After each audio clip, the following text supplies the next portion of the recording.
الحمدللہ وحدہ والصلاة والسلام علی من لا نبی بعدہ اما بعد فاعوذ باللہ من الشیطان الرجیم بسم اللہ الرحمن الرحیم الصلاة والسلام علیکہ یا سید یا رسول اللہ وعلی آلکہ واصحابکہ یا سید یا حبیب اللہ الصلاة والسلام علیکہ یا سید یا نبی اللہ وعلی آلکہ واصحابکہ یا سید یا رحمت للعالمین۔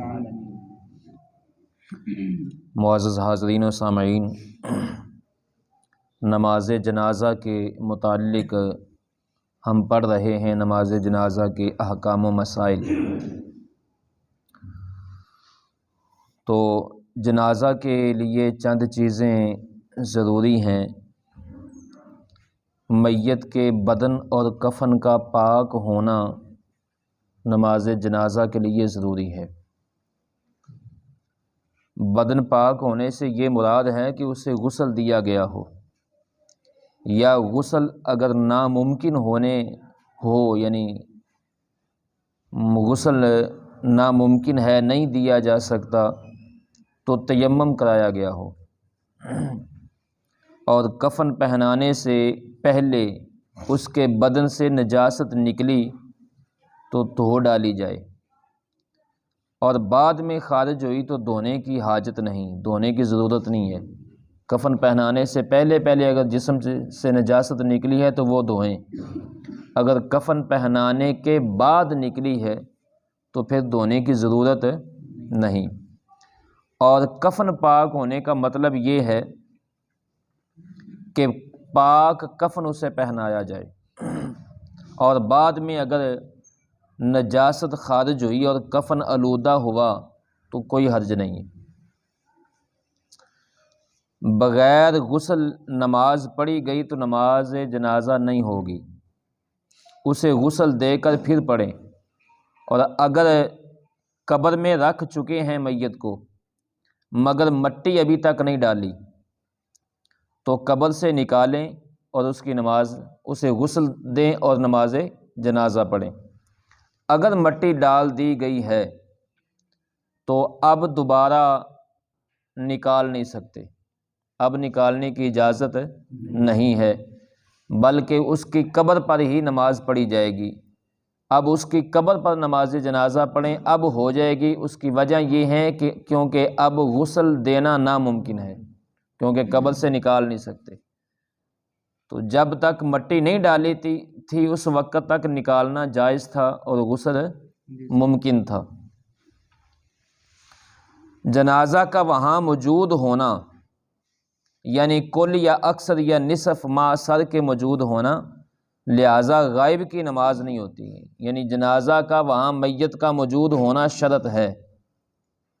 میت نصف یا نصف سے زیادہ میت کا جسم کا حصہ یعنی سر کے ساتھ ہو، اگر میت سامنے نہیں ہے تو نماز جنازہ نہیں ہوگی، غائبانہ نماز جنازہ جائز نہیں ہے۔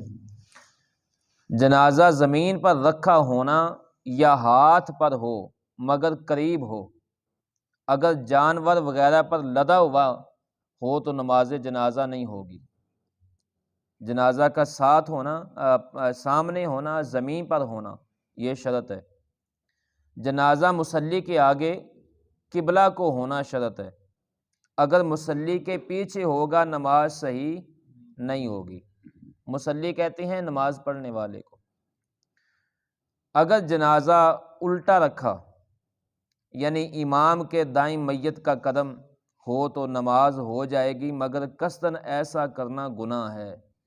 اگر جان بوجھ کر ایسا کیا تو گناہ گار ہوگا، اگر غلطی سے ہو گیا تو نماز جنازہ ہو جائے گی۔ اگر قبلہ کے جاننے میں غلطی ہوئی یعنی میت کو اپنے خیال سے قبلہ ہی کو رکھا تھا مگر حقیقتاً قبلہ کو نہیں، تو نماز جنازہ ہو جائے گی غلطی کی بنا پر۔ میت کا وہ حصہ بدن جس کا چھپانا فرض ہے وہ چھپا ہوا ہونا ضروری ہے، جسے ستر عورت کہتے ہیں۔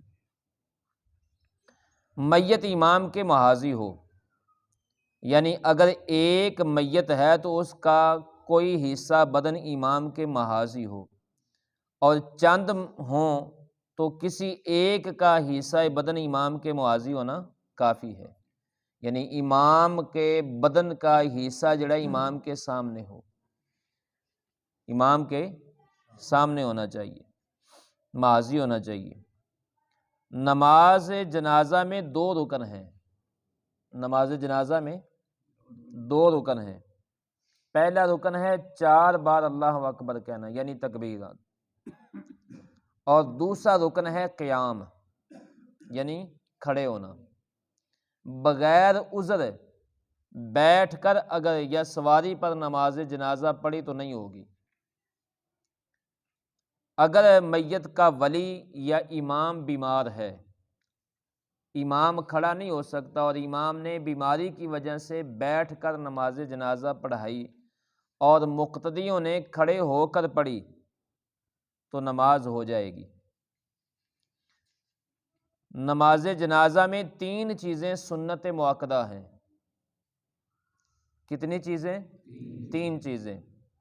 پہلی اللہ کی حمد و ثنا، یعنی ثنا پڑھنا، اللہ کی حمد کرنا، اور دوسری چیز ہے رسول اللہ صلی اللہ علیہ وآلہ وسلم پر درود پڑھنا، اور تیسری چیز ہے میت کے لیے دعا کرنا۔ یہ 3 چیزیں سنت مؤکدہ ہیں جنازے کے اندر۔ تو درود پاک کے حوالے سے اعلیٰ حضرت عظیم البرکت علیہ رحمہ فرماتے ہیں کہ وہ درود جو نماز میں پڑھا جاتا ہے، درود ابراہیمی، وہ پڑھنا افضل ہے۔ اس کے علاوہ اگر کوئی اور درود بھی پڑھا گیا تو جائز ہے، پڑھ سکتے ہیں، لیکن نماز والا درود پڑھنا افضل ہے۔ تو نماز جنازہ کا طریقہ یہ ہے کہ کان تک ہاتھ اٹھا کر اللہ اکبر کہتا ہوا ہاتھ نیچے لائے اور ناف کے نیچے حسب دستور ہاتھ باندھ لے، جیسے نماز میں باندھے جاتے ہیں، اور اس کے بعد ثنا پڑھے یعنی سبحانک اللہ پڑھے۔ پھر بغیر ہاتھ اٹھائے تکبیر کہے یعنی اللہ اکبر کہے اور درود پاک پڑھے، اور پھر بغیر ہاتھ اٹھائے تکبیر کہے اور میت کے لیے دعا کرے۔ دعاؤں میں سے وہ دعا پڑھنی چاہیے جو سنت سے ثابت ہے۔ رسول اللہ صلی اللہ علیہ وآلہ وسلم کی احادیث سے جو دعائیں ثابت ہیں، دعائیں مأثورہ ہیں، انہی دعاؤں میں سے دعا پڑھنی چاہیے، کیونکہ یہ رسول اللہ صلی اللہ علیہ وآلہ وسلم کی سنت ہے، سنت مؤکدہ ہے میت کے لیے دعا۔ اگر کوئی نہیں آتی تو حدیث کی دعائیں مأثورہ میں سے کوئی آتی ہیں تو وہ پڑھ لیں، لیکن وہ دعا پڑھی جائے جس میں امور آخرت کا ذکر ہو، یعنی جو امور آخرت کے متعلق دعا ہو، قبر و حشر کے معاملات اس دعا میں شامل ہوں، یعنی آخرت کی یاد دلاتی ہو دعا، تو ایسے دعا اور بھی کوئی پڑھی جا سکتی ہے۔ اللہ رب العزت کی بارگاہ میں دعا ہے اللہ تعالیٰ مجھے اور آپ احباب کو رسول اللہ صلی اللہ علیہ وآلہ وسلم کے طریقے پر عمل کرنے کی توفیق عطا فرمائے، آمین۔ وما علیہ الا البلاغ۔